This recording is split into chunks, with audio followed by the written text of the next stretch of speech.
In the months since the crackdown on the Mungiki, stories have begun to emerge about young men being picked up by the police. Young Kikuyu men from poor families who were never seen again. Lucas Kimama Raishigi, a mechanic in Nairobi, worked together with his two young sons until June this year. His first son left the junkyard in the company of two men he had never seen before. After 2 days we started wandering and started looking for him. Myself and my friends here. Someone here in the yard told me that people who took him were from the Kasarani police station. We went there and they said they had no such person there. We went to hospitals and prisons, and finally after 4 days we went to the city mortuary and we found this person labeled and known. It was my son. My second son disappeared on the 7th of September. On the 10th, we heard that there have been dead bodies seen in a tea plantation. When we went to the mortuary, we asked the men to know who had brought them there. We were told that the first one was brought in by the police. He was shot in the eye, on the forehead and stomach. The mortuary people said that this was police work. I blame the government for killing our sons for no reason whatsoever. I was alive during the time of the Mau Mau, and I was a young man. Then people were being killed looking for independence. Why are all these young men being killed now? And now it's still the Kikuyu being killed. There is no other tribe who die. The Ngong Hills, an hour beyond the sprawling suburbs of Nairobi. Ngong is Maasai land. Their huts dot the hillsides and their herds graze the poorly watered scrub.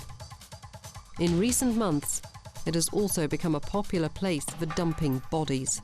We had two Maasai herdsmen coming to see us, talking about vehicles bringing people out there. Then people get out of the car, they hear gunshots, 3 people go back instead of 4, and then they go and find a body. Bodies are dropped at night, far from anyone, and the Maasai, who are suspicious of strangers, can be relied on to stay away. But in recent months, the number of bodies has grown. The Maasai believe the soul never leaves the body, and their hesitancy to approach the dead has meant that there's often little evidence left by the time the bodies are found. We were told by some women that there's a person who was killed here in the forest. After we heard that, we came here the next morning.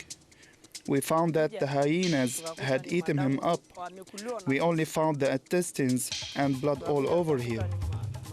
The police came and collected the remaining intestines and other things, and then they left. The Kenyan National Commission on Human Rights has investigated the killings and last month published a report calling for an official investigation.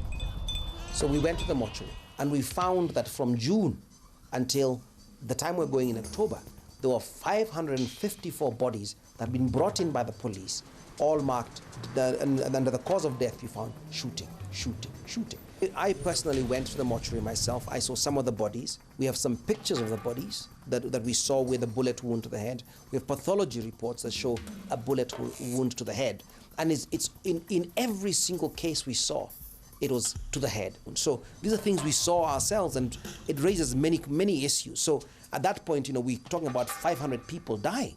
And for me, the big issue was that if 500 Kenyans had died from flooding over 3 months, wouldn't this be headline news? The police deny any part in the shootings. They say there's nothing suspicious about the killings. We welcome their concern, but unfortunately, I think they have mixed the whole thing with politics, and therefore, as the police, we are very limited to what we can comment on that, because, as you know, innuendo, subterfuge are not things the police can respond to.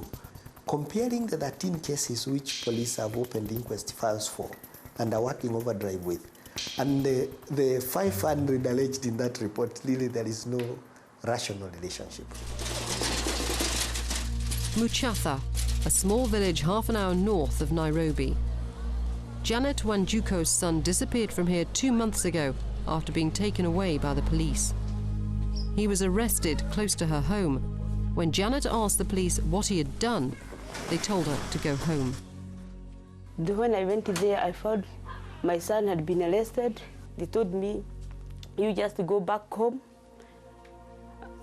We are going to do something with him. We are going to investigate him something. I asked them, what has he done? What are you going to investigate from him? They told me, you Mama, tomorrow we'll meet in the court, Kiambu High Court. But he never appeared at the court, so Janet went to see the district officer in charge of the area to find out what had happened to her son.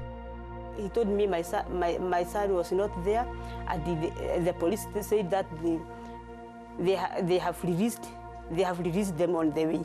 I asked them, they have released them on the way where? Me, I want to know. I went back. Now he told me, now your son is going to be written as a missing person. I asked them, how can he be written missing person while he was arrested? You could write arrested as well as missing, but not missing. He was not missing. He did not miss. He was arrested. Although the police do not deny making the arrests, they claim that many young men like Janet's son who were arrested have run away to escape the Mungiki. Well, the fact that a lot of those people who initially, especially the younger boys who had been recruited,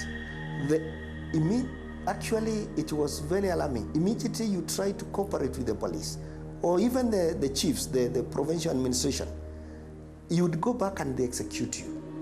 So that one caused quite a few of them to run away. But you see, our intention to prevent crime is achieved. But for Minor Kiai, the events of the last few months potentially represent something far more serious. The long-term consequences of this, if we don't deal with them at some point, and I think we will deal with them, is that we can start the process of a dirty war similar to what happened in Argentina, where the military started killing people at random whenever they wanted to. And the danger of, even if what people have been killed have been criminals, even if we said they were all criminals, then the likelihood of police getting arrogant and then expanding that into death squads to go for political opponents, to go for critics, to go for other people is very high. For Janet Wanjuko, her personal tragedy continues.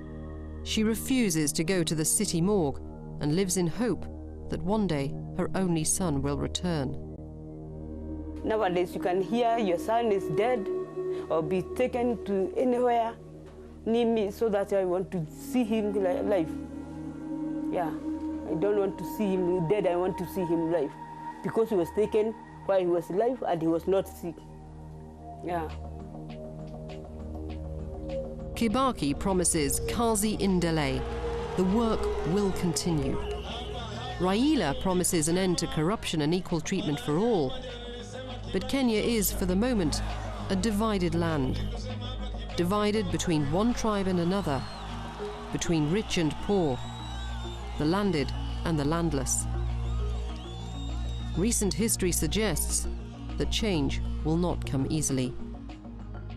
You'll be amazed that our people, when they have an opportunity to elect the sort of people that could bring about the reforms that we want, they continue to elect the same people that keep the status quo in place. But this is not obvious to them. Let us think Kenyan. This is what really annoys me about most Kenyans, black, white, brown, yellow, pink, whatever they are. They don't think Kenyan.